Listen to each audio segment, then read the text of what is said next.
João capítulo 12, a partir do versículo 20.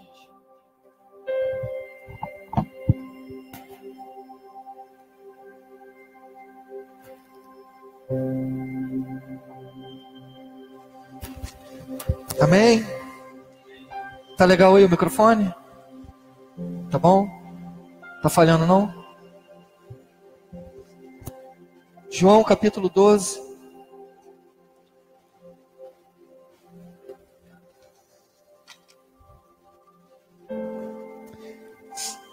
Amém, lá no versículo 20. Diz assim, olha. Ora, entre os que subiram para adorar durante a festa, havia alguns gregos. Esses, pois, se dirigiram a Filipe, que era de Betsaida, da Galileia, e lhe rogaram: Senhor, queremos ver Jesus. Filipe foi dizê-lo a André, e André e Filipe o comunicaram a Jesus. Respondeu-lhe Jesus: é chegada a hora de ser glorificado o Filho do Homem. Em verdade vos digo, se o grão de trigo caindo na terra não morrer, fica ele só, mas se morrer, produz muito fruto. Quem ama a sua vida, perde-a, mas aquele que odeia a sua vida neste mundo, preservá-la-á para a vida eterna. Se alguém me serve, siga-me. E onde eu estou, ali estará também o meu servo. E se alguém me servir, o Pai o honrará. Agora está angustiada a minha alma. E que direi eu? Pai, salva-me desta hora. Mas precisamente com este propósito, vim para esta hora. Pai, glorifica o teu nome. Então veio uma voz do céu: eu já o glorifiquei e ainda o glorificarei. A multidão, pois, que ali estava, tendo ouvido a voz, dizia ter havido um trovão. Outros diziam: foi um anjo que lhe falou. Então explicou Jesus: não foi por mim que veio essa voz, e sim por vossa causa. Chegou o momento de ser julgado este mundo, e agora o seu príncipe será expulso. E eu, quando for levantado da terra, atrairei todos a mim mesmo. Amém?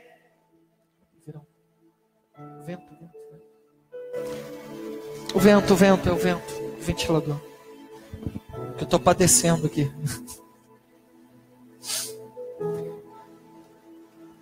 Amém, irmãos? Esse texto, ele é incrível, irmãos, porque ele é um texto que desafia os discípulos a ter um outro nível de compreensão a partir daquilo que Jesus estava fazendo. Até aqui no capítulo 12, Jesus havia feito muitos sinais, muitos milagres. Uma multidão estava atrás de Jesus. Um pouco antes desse trecho, Jesus tinha acabado de ressuscitar Lázaro. E você imagina que a ressurreição de uma pessoa, como que isso estava afetando toda uma cidade. O nome de Jesus estava se tornando conhecido, e as pessoas, uma grande multidão, diz a Bíblia, estava afluindo para conhecer Jesus. Você imagina, de tantos milagres, de tantas curas, de tantos sinais, e agora uma ressurreição. Jesus, ele cumpre agora aqui no capítulo 12, se você olhar, vai falar sobre a entrada triunfal de Jesus em Jerusalém. Ele cumpre aquilo que estava escrito a respeito dele no Antigo Testamento, em relação ao Messias esperado, aquele que havia de vir, iria governar Israel. Então o povo agora estava com uma grande expectativa, reconhecendo Jesus e acreditando que talvez ele pudesse ser o Messias esperado. Mas no trecho em que nós lemos, nós vimos que chegaram alguns gregos, porque eles queriam conhecer a Jesus. Diz lá que alguns gregos foram procurar a Filipe. Filipe falou com André, e eles queriam ver Jesus. Sabe, irmãos, esses dias, Eu penso que talvez nós estamos vivendo um tempo de um grande crescimento evangélico, um grande crescimento de número de igrejas, de número de cristãos. Muitas pessoas estão afluindo, uma grande multidão está procurando ver quem é Jesus. Só que nós estamos chegando em um tempo da igreja, na nossa nação, nós estamos chegando em um tempo em que nós não podemos mais ir até Jesus por uma expectativa apenas diante das nossas necessidades. Nós não podemos recorrer a Jesus apenas com a expectativa de ver aquilo que Ele pode fazer, ou ir atrás dele por aquilo que ouvimos falar que Ele fez. Eu temo que a igreja nesses dias ela tem crescido apenas por conta da necessidade, da curiosidade, ou até mesmo do reconhecimento de que a igreja é um bom lugar para se estar. Quantos de nós já ouvimos falar, né? Ah, não, esse mundo está muito ruim. O melhor lugar que a gente tem que estar é na igreja mesmo.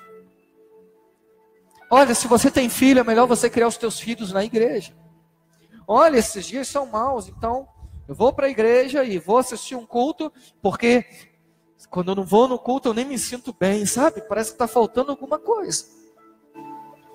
Só que o desafio que Jesus propõe para os seus discípulos agora é mudar um pouco a cultura grega, é mudar um pouco a concepção de um evangelho meramente subjetivo e filosófico, que está no campo teórico e que imagina um Jesus que vai vir apenas em socorro da sua própria vida, para satisfazer as suas necessidades, para socorrer você em um problema, em uma situação. Não é que Jesus não faça isso, não é que o Senhor Ele não esteja pronto a nos abençoar. Isso é uma realidade, irmãos. Mas a questão é que nós estamos chegando num momento onde nós vamos começar a fazer distinção entre o que é religião e o que é ser cristão, entre o que é fazer parte de uma instituição e o que é ser igreja. Nós estamos chegando em um tempo em que nós estamos sendo convidados a manifestar a natureza daquilo ao qual nós fomos nascidos para ser. Nós não nos convertemos apenas para entrar para uma religião. Nós não nos convertemos apenas para fazer parte de uma denominação, de uma igreja. A salvação, a conversão é apenas a porta de entrada para o propósito eterno de Deus para mim e para a sua vida. Deus tem um propósito imutável, irmãos, e é imutável, porque antes do mundo ser criado, Efésios vai falar que Ele nos criou, Ele já tinha um propósito, de antemão, antes do mundo ser criado, Ele já tinha um propósito, para mim e para você. Então nós apenas nascemos naturalmente no mundo, mas espiritualmente nós já estávamos nele. Por isso nós não somos desse mundo. Por isso ninguém vai encontrar a plenitude e a satisfação da vida nas coisas deste mundo. Por quê? Porque a nossa natureza não é terrena. A essência da nossa natureza é celestial, é eterna, porque nós fomos gerados nele. Então, não é uma religião que vai preencher, não é fazer parte de uma associação, não é simplesmente estar inserido dentro de um contexto evangélico cristão. Por quê? Porque se isso mudasse a realidade, a nossa nação deveria ser uma das mais abençoadas. Mas nós vemos a crise, nós vemos a violência, nós vemos cada vez mais o mundo mais desesperado.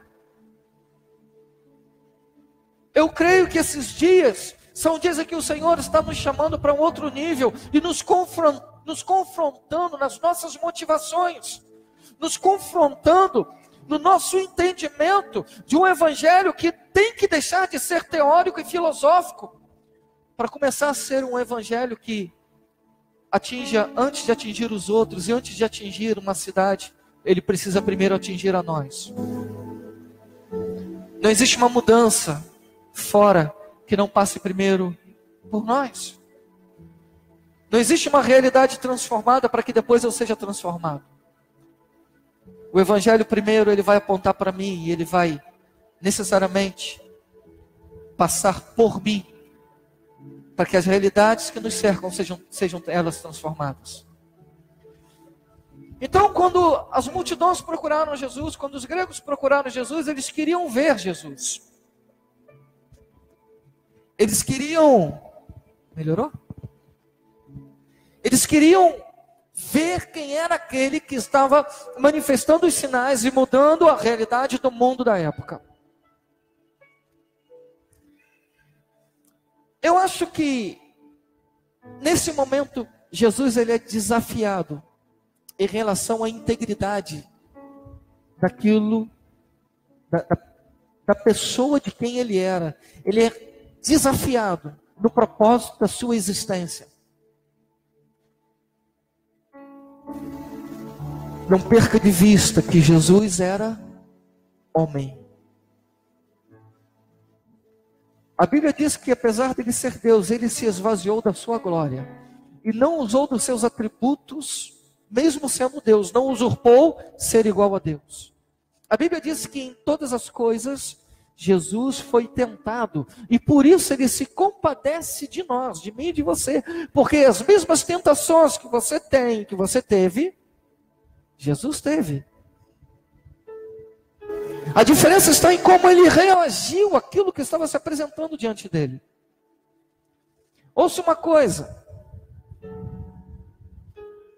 Quando a multidão procura Jesus, quando os gregos, reconhecidamente, homens de pensamento da época, aqueles que estavam dominando a cultura a partir do pensamento, eles procuram Jesus porque eles queriam ver quem era esse que estava mudando toda uma cultura de um lugar, de um tempo, toda uma maneira de viver. Irmãos, eu penso que lidar com as crises é difícil.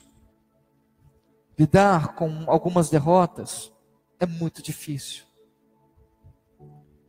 Mas eu penso também que nós precisamos aprender a lidar com alguns sucessos. Jesus estava chegando no auge do sucesso do seu ministério. Estava tudo dando certo. Estava tudo dando certo.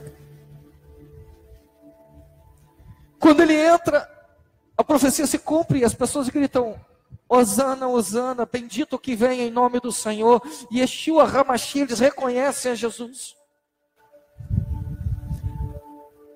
Ele tinha acabado de ressuscitar alguém.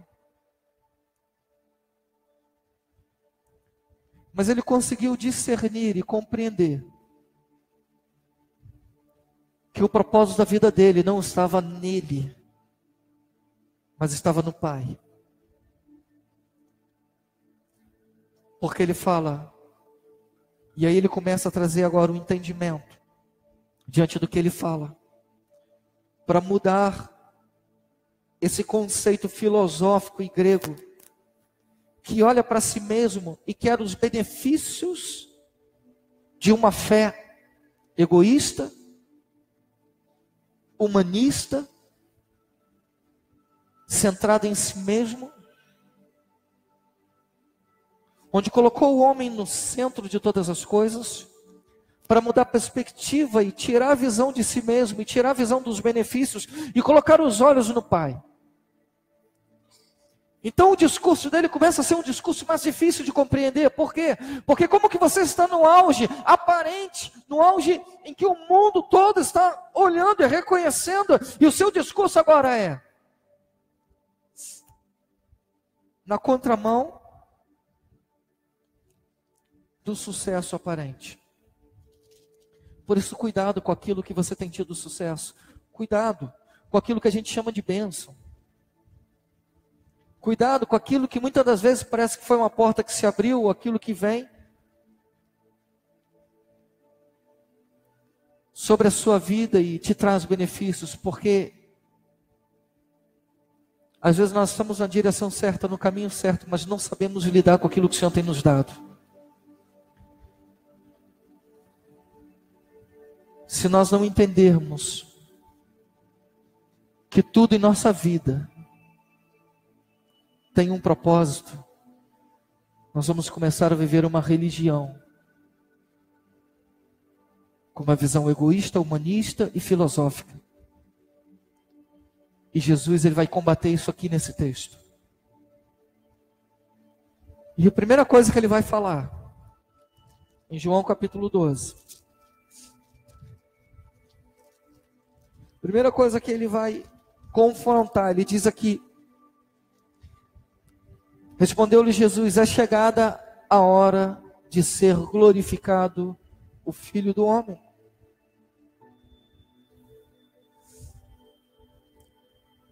Jesus sabia que ele tinha vindo por um propósito. Jesus sabia que ser glorificado era o auge do cumprimento daquilo que era a sua missão. Só que as pessoas queriam colocar e levantá-lo como rei. E Jesus recusa. Jesus recusa o clamor de um povo. Porque ele conseguiu discernir a voz do Pai, entender o propósito pelo qual ele foi enviado. Por isso ele diz: é chegada a hora. Irmãos, esses dias são dias de nós começarmos a discernir e entender a hora, o tempo e o momento que estamos vivendo como igreja nessa nação. Não são dias de nós simplesmente celebrarmos com alguns sucessos pessoais, nem sucessos ministeriais, irmãos, porque talvez muitos desses sucessos aparentes podem nos tirar do propósito, podem nos desviar daquilo pelo qual nós fomos colocados para desenvolver nesse tempo enquanto igreja. Mas Jesus fala: é chegada a hora de ser glorificado o Filho do Homem. O que ele está falando com isso? Cara, chegou a hora de morrer. Então ele vai falar sobre o grão de trigo. Ele diz assim: olha, em verdade vos digo, se o grão de trigo caindo na terra não morrer, fica ele só. Mas se morrer, produz muito fruto.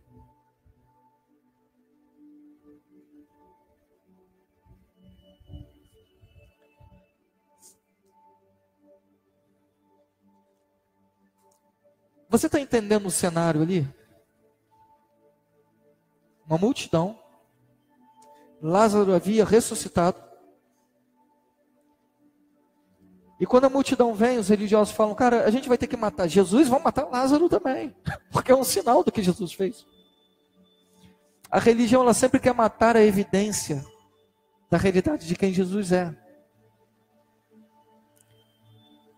Quando ela não vislumbra, ela mata. Mas Jesus fala: cara, eu entendi a minha missão, eu entendi o propósito. Ele fala sobre um grão de trigo que precisa cair em terra. Eu penso que esses dias são dias que nós precisamos aprender a lidar com sucessos e com fracassos, com vitórias e com derrotas. Porque falar em cair em terra, irmãos, aparentemente fala de abrir mão de alguma coisa. Eu preciso lançar em terra, eu preciso crer. Quando um agricultor lança uma semente, ele não lança com uma certeza, uma convicção natural de que aquela semente vai dar o fruto. Mas ele lança com uma fé. Por quê? Porque a fé gera uma expectativa não daquilo que é presente, mas a fé tem uma expectativa naquilo que está por vir. O problema é que às vezes nós estamos lidando com um tipo de fé que olha apenas para a circunstância atual, para uma circunstância momentânea, e definimos quem somos a partir da realidade que vemos hoje. Mas a fé não tem a ver com o que você vive hoje, com o que eu vivo hoje. Por isso nós precisamos conseguir discernir que muitas das vezes aquilo que nós definimos como fracasso é o maior sucesso. E muitas das vezes aquilo que nós definimos como sucesso talvez seja um dos maiores fracassos de nossas vidas. Você deve conhecer algumas pessoas que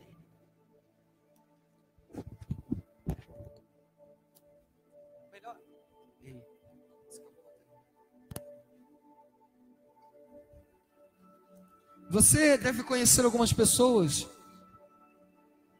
que quando não tinham nada era uma bênção. Você conhece alguém assim? Mas o Senhor veio e abençoou e a pessoa se esquece de Deus.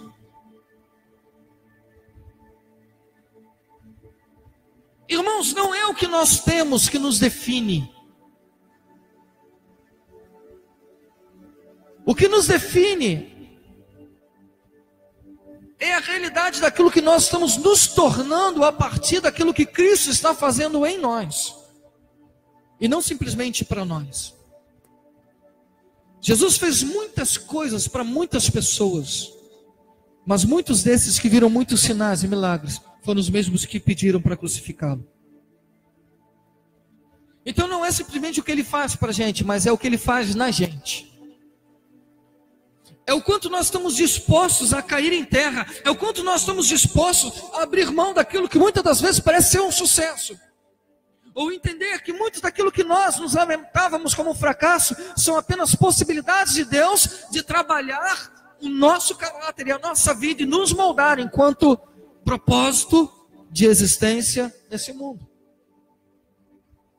Então, quando uma semente ela é lançada em terra, ela é lançada em terra para morrer. Porque quando ela vai para a terra, ela vai mudar a natureza daquilo que ela era. O processo de uma semente, ela tem que sair da casca, deixar de ser uma semente para começar a germinar e se tornar uma árvore.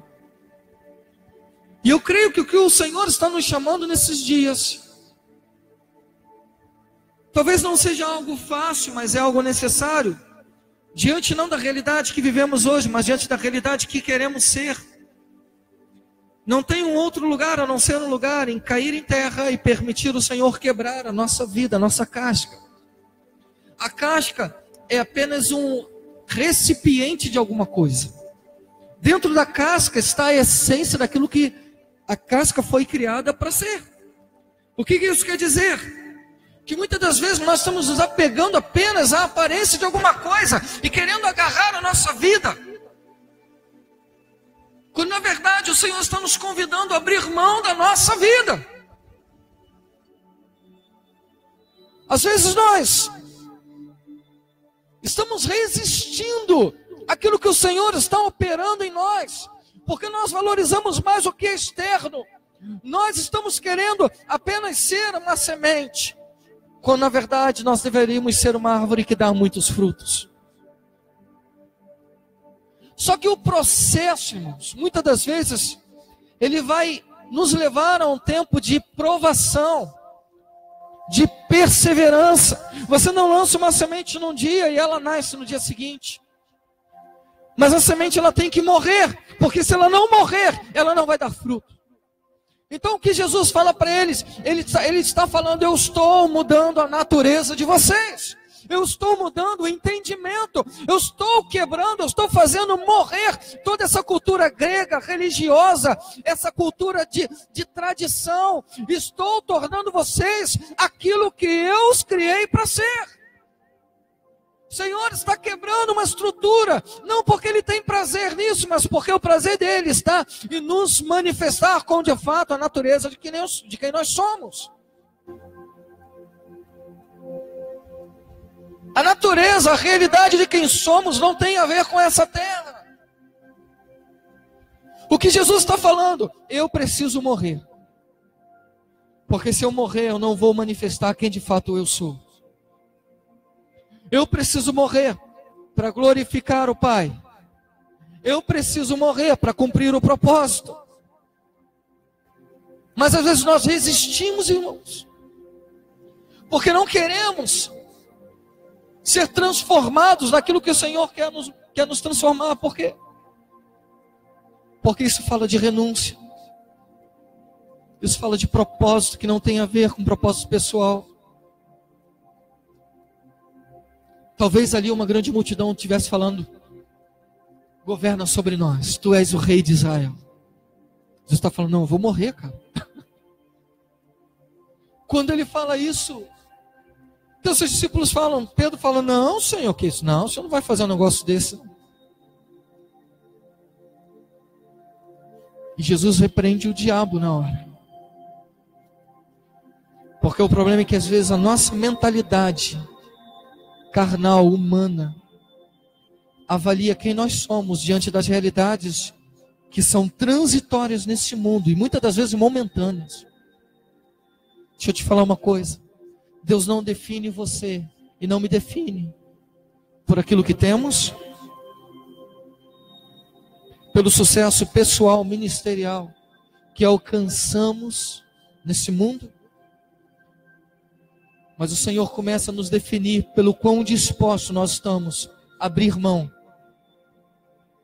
e a começar a morrer para as coisas desse mundo. Começar a viver um evangelho que não é centrado nas nossas próprias satisfações, mas que antes busca entender e conhecer os caminhos do Pai. O que Jesus estava disposto a fazer era inconcebível na mente humana natural. Ele estava renunciando à glória desse mundo para manifestar a glória do Pai.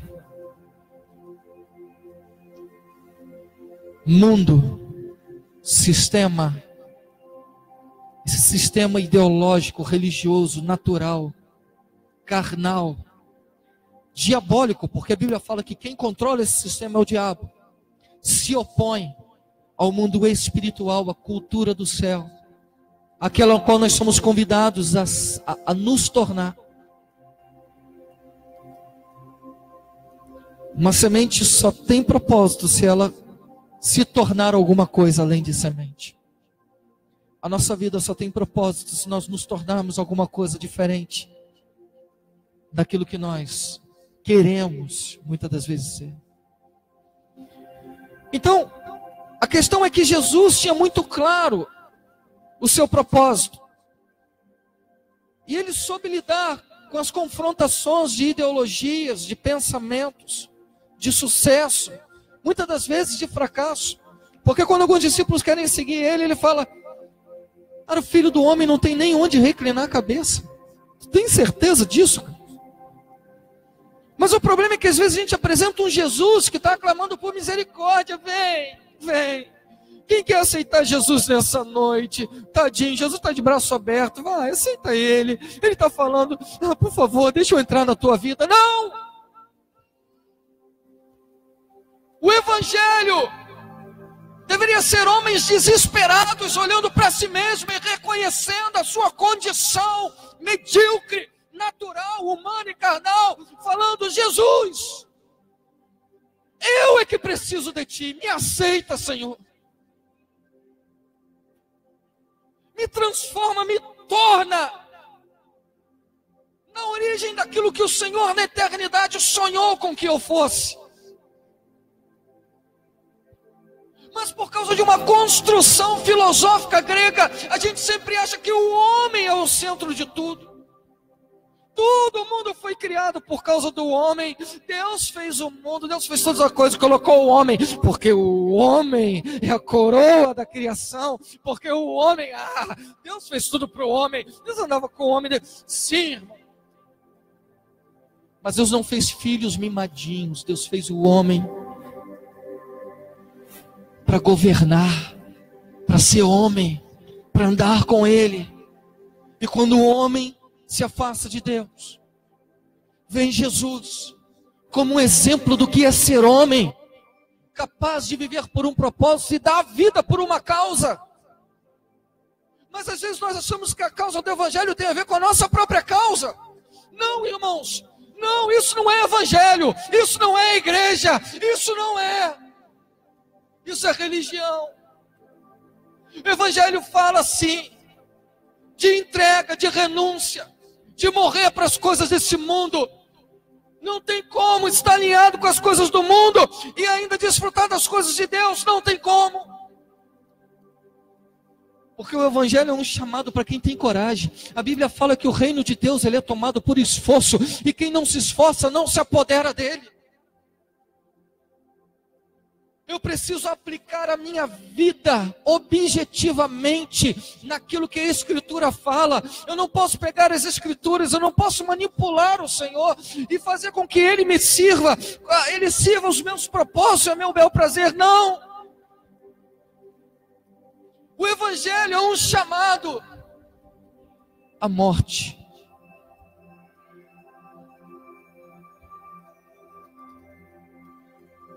O Evangelho não é mimimi para ninguém.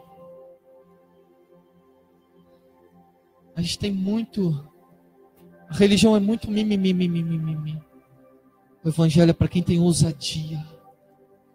Para quem entendeu o propósito. Está disposto a ir até o fim. Quando Jesus viu as coisas acontecendo, Ele falou, cara, eu vou morrer.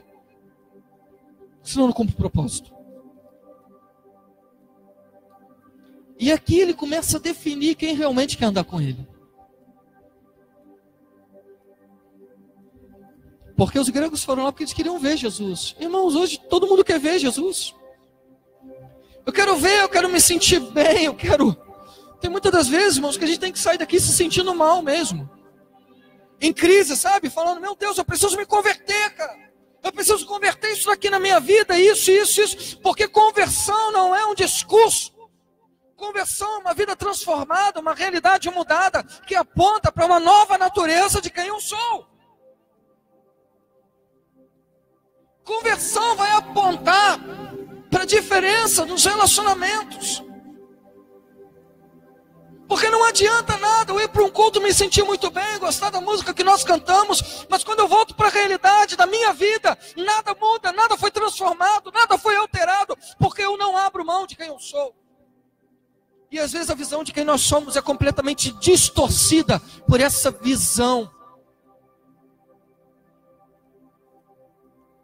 Uma visão religiosa, arcaica. Que não transforma, que não cura, que não cumpre propósito. Ou você acha que o propósito da tua existência é acordar todos os dias e trabalhar, voltar para casa, ganhar dinheiro, comer, dormir, no outro mês você faz a mesma coisa. Os anos vão passando e nada muda. Não. Não.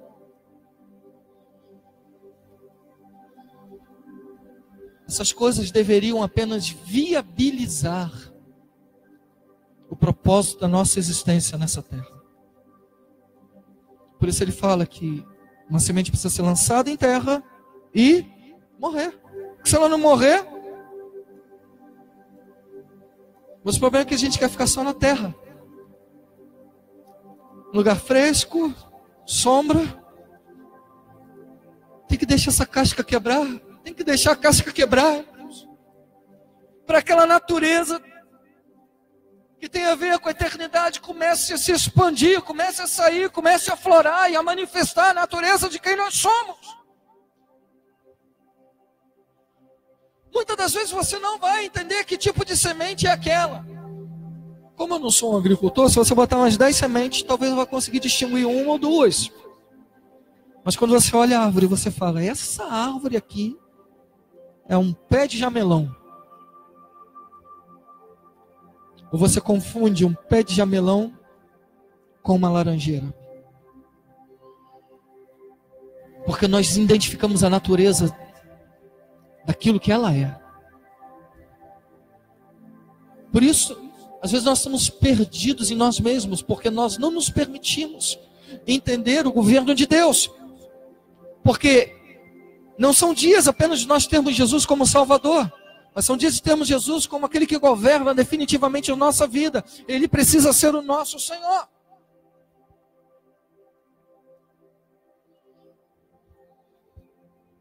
Então ele diz aqui,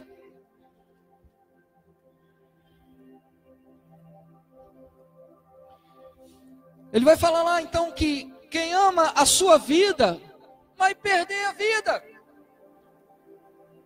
Quem ama a sua vida vai perder ela.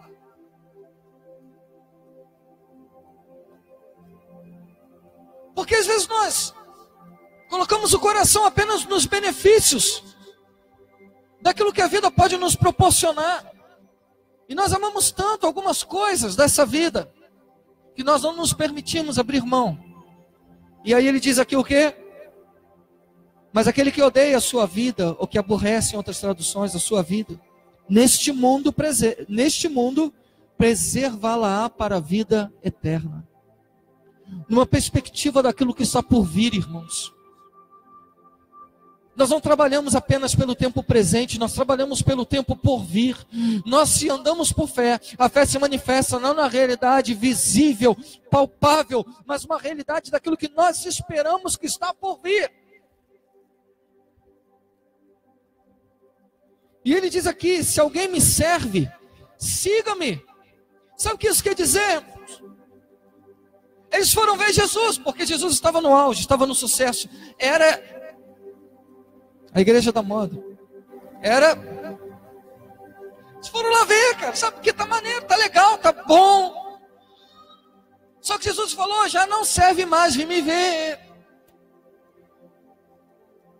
Jesus, cadê você? Eu vim aqui só para te ver. Ele está falando, para, porque isso já não serve mais. Você veio aqui para me ver agora. Aquele que me serve, segue-me. E andar os caminhos em que Jesus andou.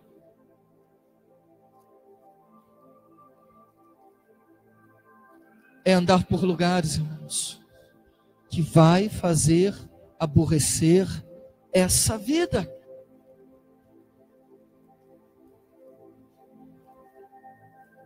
Nós gastamos a nossa vida em muitas coisas para esse mundo, irmãos. Mas o quanto nós temos investido a nossa vida naquilo que é eterno. O quanto nós estamos investindo a nossa força, o nosso fôlego, para glorificar aquele que é a nossa origem, para manifestar a natureza de quem nós somos. Nós precisamos começar a entrar em um lugar de renúncia mesmo, entender esse evangelho que não é uma religião, não é uma modinha, não é algo para ir se ver simplesmente, mas é algo para se seguir. É onde Jesus está, eu quero estar. Onde Ele vai, eu vou também. E aí eu preciso começar a discernir. Se os ambientes em que eu estou, Jesus estaria. Se o ambiente em que Jesus está, se eu também estaria. Eu lembro de um livro que uma vez revolucionou. Em seu lugar, o que faria Jesus? Vocês ouviram falar disso? Acho que estou ficando velho mesmo, tem muitos anos. Era até OJF, que o pessoal conhecia. Inventaram uma pulseirinha e tal.